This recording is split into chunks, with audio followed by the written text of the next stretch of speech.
Morning guys, what's up? Anyways, 15th February, we're going to be working on taking our strongest colonies. They're 10 frame double deeps. We've got 39 of them in this yard this morning. And not everybody's day at work looks the same. So for me, my work morning involves the big red Jeep, the old Cherokee. Piled what I need in the back. Got two lids, 4 boxes. I know from my video notes, basically I take like a video note at each yard every time I leave so that when I come back, I know what I need next time. So I know what I need going into this yard this morning, and we're just working on swarm control prevention today. We're gonna move all the brood down to the lower box, and we're gonna give them an empty frame in the very center of the brood nest, and we're gonna give them as much empty space as we can up in the top box, so hopefully bees don't swarm. That's one early control method that's going to buy us maybe 3 to 4 weeks, and I'm just trying to get into early March so we can split these really big colonies. So anyways, the reason I'm taking the Jeep instead of the truck is the yard that we're going to is just muddy. It's been raining. This place doesn't drain well. I got the truck stuck last time I was down there, so my buddy who owns the land, he pulled me out last time. Thanks, Luke. Big shout out. But he's going to be at his day job today, so he's not going to be there to pull me out, and I don't want to ask his wife to come down there and pull me out. So just take the Jeep, that way I'm not getting stuck. Take what I need, and you'll see what we're doing here in just a second. And this is where I got stuck because, as you can see, it's a big muddy mess. Sorry for the tractor trailer going by. Anyways, we're going to get through this whole yard. These are 10 frame double deeps, and these colonies are just booming. I mean, they are absolutely booming. I was surprised at how well they're doing coming out of winter, but of course, 10 frame double deeps that are successful over winter probably have 4 times the amount of bees that any of my other colonies have. With that in mind, they are going to be flying through stores, so we will be back next week to feed them. But again, today, just going to run over what we're doing. We're going to find all the brood. We're going to put it in the bottom box. We're going to put a food frame on the outside of a 10 frame box, so it should be 8 frames or so of brood in the middle. And then if we've got any extra brood, it'll go in the top center of the second box. What our goal is here is to get the queen to move down into the bottom box. That center of the brood nest will have an undrawn foundation frame and then space above. And all this, our goal is just to make sure that they feel like they've got room so they don't swarm. My goal is to make it maybe another 3 to 4 weeks. And of course, we'll be back in 2 weeks to check on these bees. Hopefully, if we can get a month out of it, that'd be even better. I don't mind being a little bit later than the crowd. I'm not in a hurry in my business to try and compete with Florida beekeepers who are 2 months ahead of us by the weather. In my area, I know our weather dates, our target weather dates pretty well. And I would rather wait 2 weeks. I'd rather be 2 weeks behind my competition and have a better mated queen. It's going to make for a better experience for the folks buying nukes from us. We don't sell any packages. Of course, all of the stuff that we do in my business, like if you buy a nuke from us, you're getting the queen and her bees that are bred right here in Burlington or Burlington area at our queen mating yard. So without further ado, we're going to get into it and start diving into all these hives. So my smoker was lit, and a lot of people ask me what kind of fuel we use. This is all the shavings from the wood we make. I just bag it. Makes a nice, really fluffy material. Sometimes it takes a little bit to get it going. So this was going, and then it kind of pooped out. It leaves a lot of resin on the inside because it's pine. That's a soft wood. This is why you don't burn soft wood in your chimneys at home. But once it gets going, it'll roll all day long, and I don't have any problems. The problem is I pack this stuff in here really tight, and it tends to want to go out. So I think we're good now.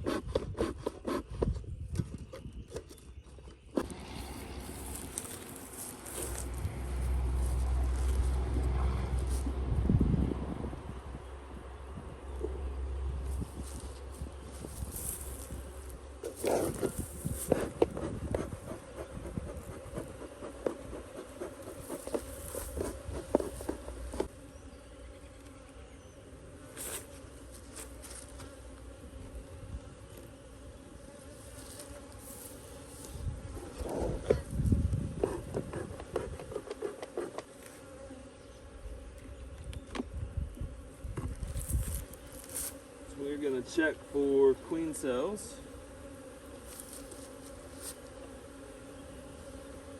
Golly, that's a great example. Clusters here, got 2 frames on the left and 3 frames on, 3 frames on the left, 2 frames on the right that are not being utilized. So here's the cluster and it's vertical. Not a big deal.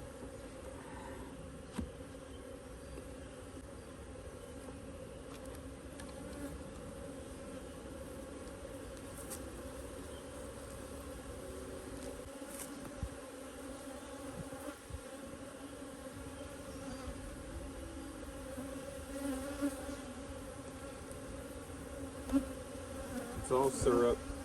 Fed them last week.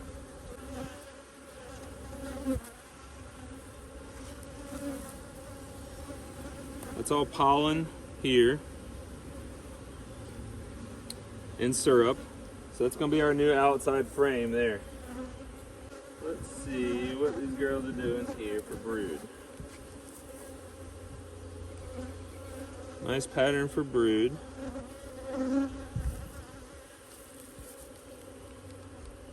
Nice full sheet of brood here. You can see she laid all the way out to there. Alright, so that kind of tells me what's going on. I don't need to find the queen. There's some stores in there.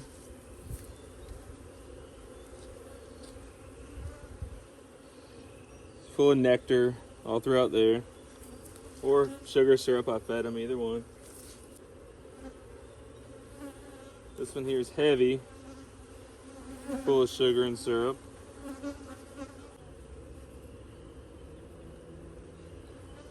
Man, look at that. Full of pollen. Now whether that's my pollen patties or whatever, I don't care. It's all nectar and syrup on that side.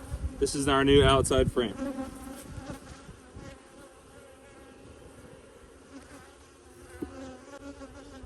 So we got 3 frames of food, 3 frames of brood, an undrawn comb. We'll start the brood nest here. Man, I don't know about you. And this isn't a sales pitch, but it kind of is. Are those the kind of genetics you want in your apiary? That's what we breed for, right there. That's beautiful. For all of you who don't understand at home what's going on here, you've got a layer of honey left over from winter. You've got a layer of a ring of pollen right here. This is all capped brood right here. It's identical on this side. Pollen surrounds the brood nest so that all those resources to feed this brood is very accessible.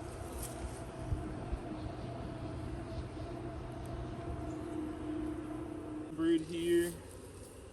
Again, honey, pollen, brood, brood, pollen, honey.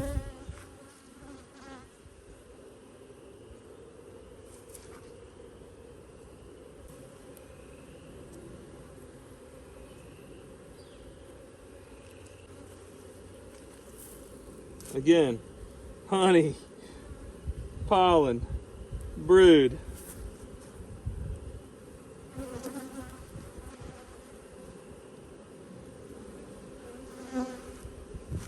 Honey, pollen, brood.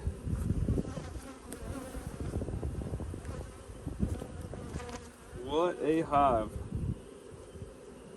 Man, what a hive.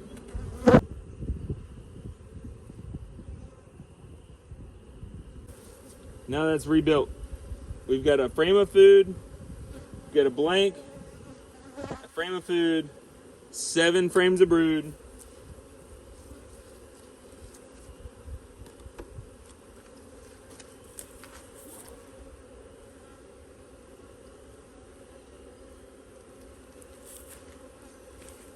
Let's keep digging into this colony and see how much more brood they've got. So we've got Brood here. There's our lady right here. Let's see if we can get her.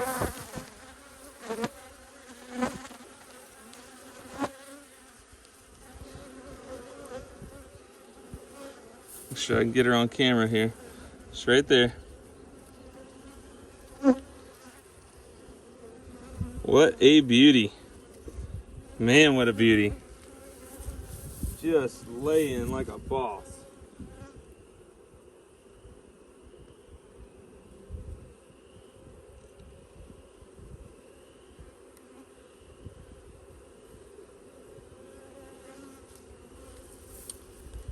All full of eggs here. This is all eggs. Eggs and pollen. One thing we can do is we can interrupt the brood nest up top as well. But remember, I've got 2 frames of brood. You never put a frame of brood over by itself. 2 frames of brood, a blank. More brood here.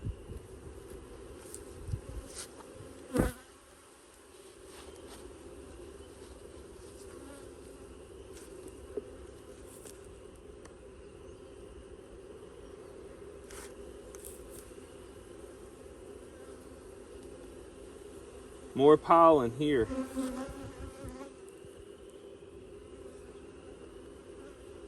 So we're going to put this up next to the brood nest. See what we're looking at here. They're drawing out. That's all white wax. That's all brand new wax being drawn out. So we want to give her room to expand up above. Take this here. Again, this is just food stores. They're going to burn through all this nectar and honey very shortly.